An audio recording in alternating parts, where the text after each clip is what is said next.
بسم اللہ الرحمن الرحیم۔ السلام علیکم ناظرین، کل رات ایک بار پھر عمران خان صاحب کو ہسپتال لے جایا گیا۔ چوتھی بار انہیں انجیکشن دیا گیا ہے۔ آج سے ایک مہینہ پہلے خان صاحب کو ہسپتال لے کر گئے تھے، اس وقت بھی انہوں نے قانون کی خلاف ورزی کی، نہ فیملی کو آگاہ کیا۔ جو خان صاحب کی پرسنل ڈاکٹرز کی ٹیم ہے ان تک بھی رسائی حاصل نہیں ہوئی۔ اس بار بھی انہوں نے ایسے ہی کیا ہے، رات کے اندھیرے میں یہ خان صاحب کو لے کر گئے، چوتھی بار انجیکشن دیا۔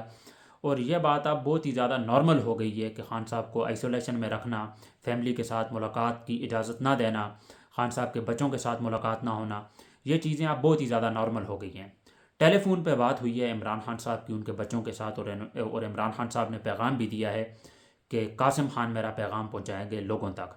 تو وہ پیغام بھی میں آپ کے سامنے رکھوں گا، کیا بات چیت ہوئی ہے۔ اس کے ساتھ ساتھ اس وقت جو خطے کی صورتحال ہے، جو جنگی صورتحال ہے ایران، اسرائیل اور امریکہ کی، اور ایران کا اگلا لائحہ عمل کیا ہوگا، پاکستان کی اس جنگ میں شمولیت، اس حوالے سے بھی ہم بات کریں گے آج کے اسی ولاگ میں۔ آپ سے ریکویسٹ ہے، آپ نے ابھی تک چینل کو سبسکرائب نہیں کیا ہے تو سبسکرائب ضرور کر لیں، اور ویڈیو کو لائک کرنا نہ بھولیے گا۔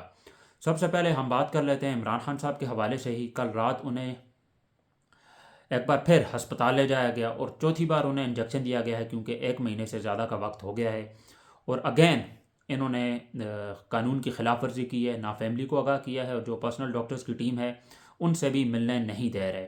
تو خان صاحب نے پیغام بھی بھیجا ہے۔ آپ کو پتہ ہے ہمارے ملک کی جو عدالتیں ہیں وہ بکی ہوئی ہیں، تو اسی حوالے سے عمران خان صاحب کا پیغام بھی ہے۔ قاسم خان نے ٹویٹ بھی کیا ہے کہ جو ہمارے ملک کی عدالتیں ہیں، جو ہمارے ججز ہیں، ان کو شرم آنی چاہیے جس طرح کے وہ فیصلے کرتے ہیں۔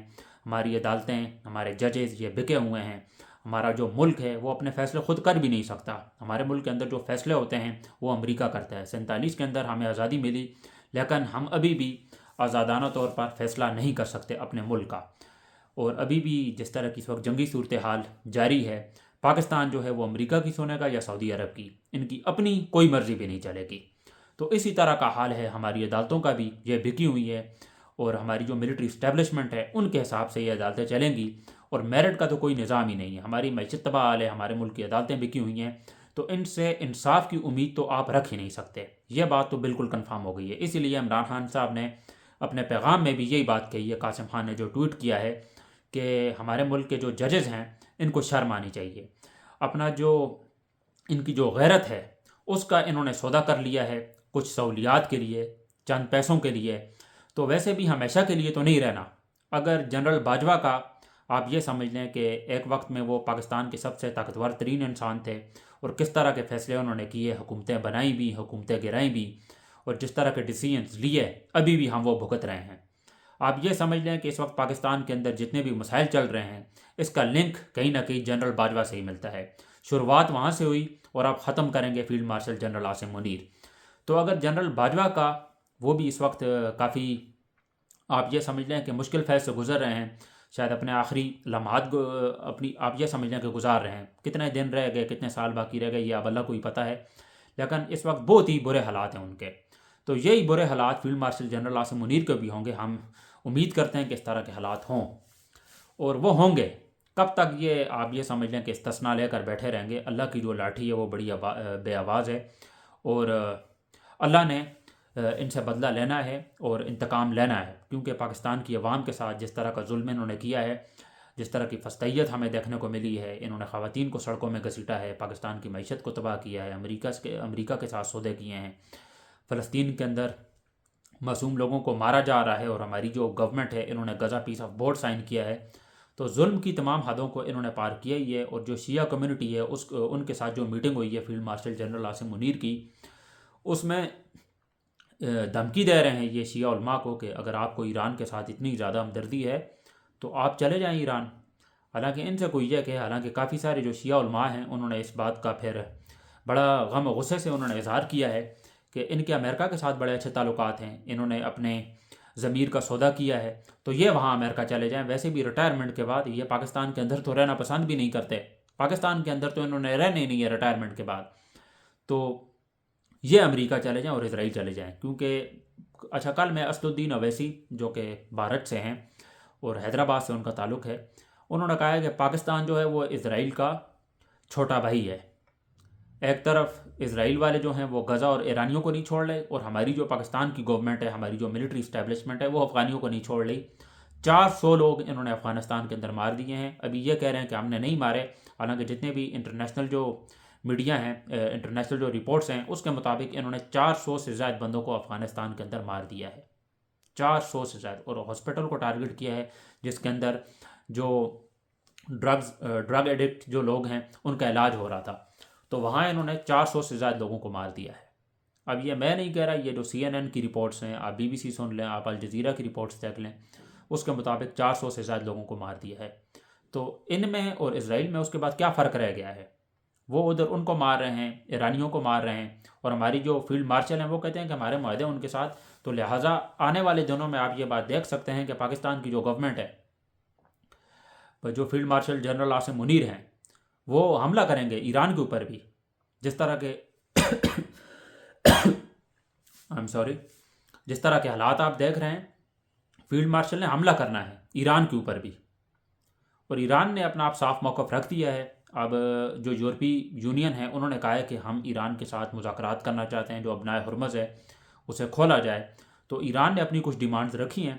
پہلے تو ایران نے یہ کہا ہے کہ اگر یہ ہمارے پاور پلانٹس کو ٹارگٹ کریں گے تو مڈل ایسٹ کے اندر جتنے بھی ان کے اڈے ہیں ان کے ساتھ ساتھ مڈل ایسٹ کنٹریز کی جو آئل کی تنصیبات ہیں، حالانکہ اڈے تو انہوں نے دیے ہوئے ہیں، تو ہم ان کو ٹارگٹ کریں گے.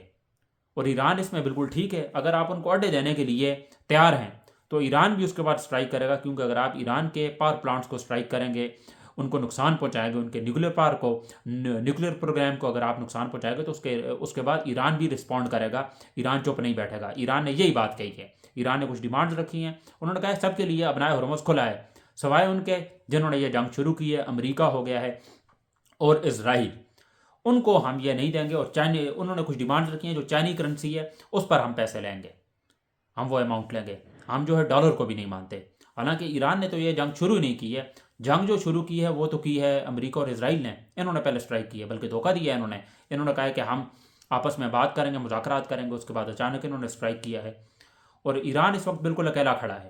ایران کے ساتھ کسی بھی مسلم کنٹری نے سپورٹ نہیں دکھائی ہے ہمارا، انکلوڈنگ پاکستان. بلکہ پاکستان تو آنے والے دنوں میں آپ دیکھیں گے کہ ایران کے اوپر سٹرائک کرے گا سعودی عرب کے ساتھ مل کے، کیونکہ سعودی عرب کے ساتھ ان کا دفاعی معاہدہ طے پایا تھا. تو اس وقت انہوں نے یہ نہیں دیکھا کہ کس طرح کے سرکمسٹانسز ہوں گے، ہم ایران کے اوپر ہی ٹوٹ پڑیں گے. تو آنے والے دنوں میں آپ دیکھیں گے پاکستان کی یہ بہت بڑی مجبوری ہو جائے گی، کیونکہ پاکستانی کٹورا لے کے بھیک مانگنے جاتے ہیں. بیگرز کانٹ بی چوزر، یہ بات بالکل ٹھیک کہی تھی ہمارے ملک کے وزیر اعظم نے. وہ خود بھی کیونکہ بہت بڑا گھٹیا انسان ہے، وہ جوتے پالش کرنے والا آدمی ہے. تو انہوں نے کہا تھا، میری تھوڑی طبیعت ناساز ہے تو اس وجہ سے، تو انہوں نے کہا تھا کہ ہم ڈونلڈ ٹرمپ کو نوبل پیس پرائز کے لیے نامزد کریں گے. انہوں نے نامزد کیا بھی. اور اس کے بعد جس طرح کا ظلم ہوا ایران کے اندر، 250 بچیوں کو انہوں نے مار دیا. تو جب ان سے پوچھا گیا کہ ابھی بھی آپ نامزدگی واپس نہیں لیں گے، جس طرح کا ظلم اس وقت ڈونلڈ ٹرمپ کر رہا ہے، ابھی بھی وہ کہہ رہا ہے کہ ہمارا جو آئل تنصیبات ہیں، ایران کے جو پاور پلانٹس ہیں، ان کو ہم ٹارگٹ کریں گے، ہم نہیں چھوڑیں گے ایرانیوں کو. تو اس کو ہمارے ملک کی جو گورنمنٹ ہے وہ اسے نوبل پیس پرائز کے لیے نامزد کر دی ہے. یہ شرم کی بات نہیں ہے؟ ظلم کی تمام حدوں کو ایز اے سیڈ. ہمارے ملک کی عدالتیں بکی ہوئی ہیں، ہمارے ملک کی معیشت تباہ ہے، اور دہشت گردی کے حوالے سے ہمارا ملک نمبر 1 سپاٹ پہ آ گیا ہے. اس قدر دہشت گردی، ہمارے ملک کی دہشت گردی ان سے کنٹرول نہیں ہو رہی ہے. اور یہ کہتے ہیں کہ ہمیں خطرہ ہے کہ ہمارے بیرون ملک جو مڈل ایسٹ کے اندر کنٹریز ہیں، وہاں ہمارے پاکستانی بھی ہیں، وہ انہیں نکال دیں گے. وہاں پر بنگلہ دیشی بھی ہیں، وہاں پر انڈینز بھی ہیں، انہیں کوئی پرابلم نہیں ہے، وہ جنگ کے اندر انوالو نہیں ہوئے ہیں. صرف ایک پاکستان کو پرابلم ہے کہ وہ ہمارے جو ملک کے شہری ہیں انہیں نکال دیں گے. آپ کو یہ پرابلم کیوں ہو رہی ہے؟ انڈیا کو نہیں ہو رہی ہے، بنگلہ دیش کو نہیں ہو رہی ہے، صرف پاکستان کو ہو رہی ہے. جنگ یہ کسی اور کی ہے، لڑ آپ رہے ہیں. آپ کے اس جنگ کے اندر کام ہی کیا بنتا ہے؟ آپ کو یہ جنگ لڑنی چاہیے، آپ کو بالکل نیوٹرل ہونا چاہیے. یورپ کے جو کنٹریز ہیں وہ سپورٹ نہیں کر رہے ہیں امریکہ کو. سوئٹزرلینڈ ہو گیا ہے، فرانس، اسپین نے جس طرح سٹینڈ لیا اس طرح تو کوئی لے ہی نہیں سکتا. ان کنٹریز نے بھی امریکہ کا ساتھ نہیں دیا کہ آپ ہماری فضائی حدود استعمال نہیں کر سکتے، ہم آپ کو نہیں کرنے دیں گے. تو آپ نے اس جنگ کے اندر آپ کودے کیوں ہیں؟ حالانکہ آپ نے کودنا ہے، آپ کی یہ مجبوری ہے، کیونکہ آپ بھکاری ہیں، آپ گھٹیا انسان ہیں، غلیظ انسان ہیں. تو لہٰذا آپ اس جنگ کے اندر کودیں گے بھی. آپ نے ایرانیوں کو بھی مارنا ہے، اور اس لیے آپ نے کہا ہے کہ اگر آپ کو ایران کے ساتھ اتنی محبت ہے تو آپ ایران چلے جائیں، ہمیں آپ کی ضرورت ہی نہیں ہے. تو ایز اے پاکستانی میں یہ کہتا ہوں کہ ہمیں آپ کی ضرورت نہیں ہے. آپ امریکہ کے چمچے، ہمیں امریکہ کی ضرورت نہیں ہے. آپ نیتن یاہو کے دوست ہیں، آپ نے ادھر اپنی فوجیں بھیجنی ہیں، آپ نے ادھر غزہ کے لوگوں کو ٹارگٹ کرنا ہے، فلسطینیوں کو مارنا ہے، اسرائیل کی سرحدوں کی حفاظت کرنی ہے، تو آپ امریکہ چلے جائیں، آپ ہماری جان چھوڑ دیں۔ ہر پاکستانی اس وقت یہ نہیں دیکھ رہا کون شیعہ کون سنی، یہ میٹر ہی نہیں کرتا۔ اسلام کے اندر فرقہ واریت نام کی کوئی چیز بھی نہیں ہے۔ تو اس وقت سب ایک ہیں، سب متحد ہیں، سوائے ہماری ملٹری اسٹیبلشمنٹ کو چھوڑ کے، اور ہماری جو موجودہ گورنمنٹ ہے جنہیں مسلط ہی کیا ہے ہماری اسٹیبلشمنٹ نے، ان کو چھوڑ کے باقی سب متحد ہیں۔ پاکستان کی 90% سے زیادہ جو عوام ہے وہ ایران کے ساتھ کھڑی ہے، نہ کہ نیتن یاہو اور ڈونلڈ ٹرمپ کے ساتھ۔ ایک بندہ ہے جس کا ایپسٹین فائل کے اندر 38,000 بار نام آیا ہے، اسے ہمارے ملک کی گورنمنٹ نوبل پیس پرائز کے لیے نامزد کرتی ہے۔ شرم سے ڈوب مرنا چاہیے نا، شرم سے ڈوب مرنا چاہیے۔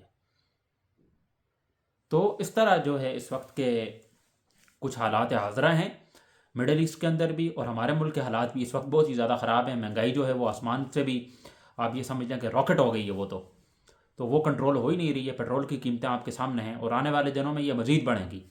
1000 روپے بھی پیٹرول فی لیٹر ہو سکتا ہے، اور پاکستانی عوام کو خیر سے بھی کوئی گھٹا فرق نہیں پڑے گا۔ اس حوالے سے ہم خیر اگلے ولاگ میں بات کریں گے، آپ سے ملتے ہیں انشاءاللہ کسی اور دن، بلکہ صبح ہی ملیں گے آپ تو مجھے دیجیے اجازت، اللہ حافظ۔